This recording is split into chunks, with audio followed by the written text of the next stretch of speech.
High বন্ধুরা, কেমন আছে সবাই? আশা করি ভালো আছে। পূর্ণিমাস লাইফস্টাইলে সবাইকে স্বাগত জানিয়ে শুরু করে দিলাম নতুন আরেকটি ভিডিও। দেখো, আজকে আমি অনুষ্ঠান বাড়ির মতো টমেটোর চাটনি নিয়ে চলে এসেছি। পুরোটা দেখো, আশা করি খুব ভালো লাগবে ভিডিওটা।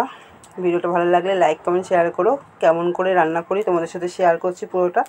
দেখো, এখানে বেশ কিছুটা লাল টমেটো নিয়ে নিয়েছি পাকা, আর এখানে কিছু জিনিস এগুলো চাটনিতে দেব। তো একটা ভাজা মশলা করে নিচ্ছি, তার জন্য লাগছে একটু শুকনো লঙ্কা দিলাম, বেশি ঝাল ঝাল ভালো লাগে না এই চাটনিটায়।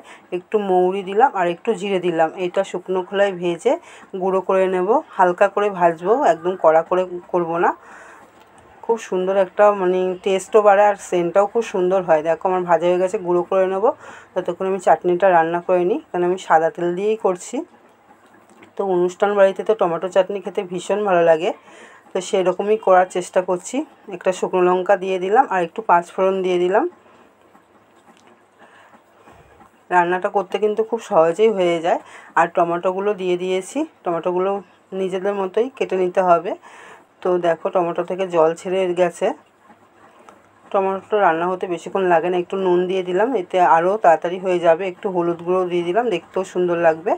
তো একটু ঢাকা চাপা দিয়ে দেবো। দেখো, আমার টমেটোগুলো প্রায় গলে গেছে।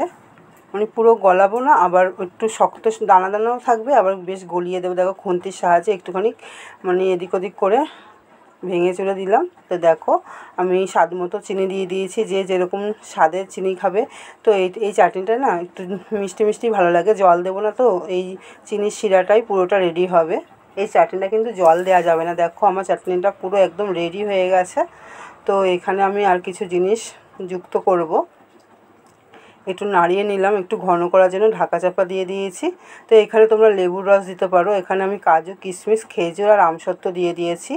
একটু লেবুর রস দিলে টকটক ভালো লাগবে। আমি দিলাম না, কেন আমাদের একটু বারণ আছে লেবুটা খাওয়া, ওই জন্য আমি দিলাম না। তো দেখো, আমার পুরো রেডি হয়ে গেছে। তো আমি গ্যাসটা অফ করে দিয়েছি। বেশি জাল করলে হবে না ড্রাই ফ্রুটগুলো দিয়ে। তো দেখো, ভাজা মশলাটা করে নিয়েছিলাম যে, সেটাই আমি দিয়ে দিয়েছি। এই ভাজা মশলাটার কারণেই না চাটনিটার স্বাদ দ্বিগুণ বেড়ে যায়।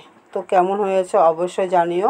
অনুষ্ঠান বাড়ির মতো টমেটোর চাটনি যে খাবে সে আঙুল চেটেই খাবে, একবার খেলে বারবার খেতে ইচ্ছা করবে।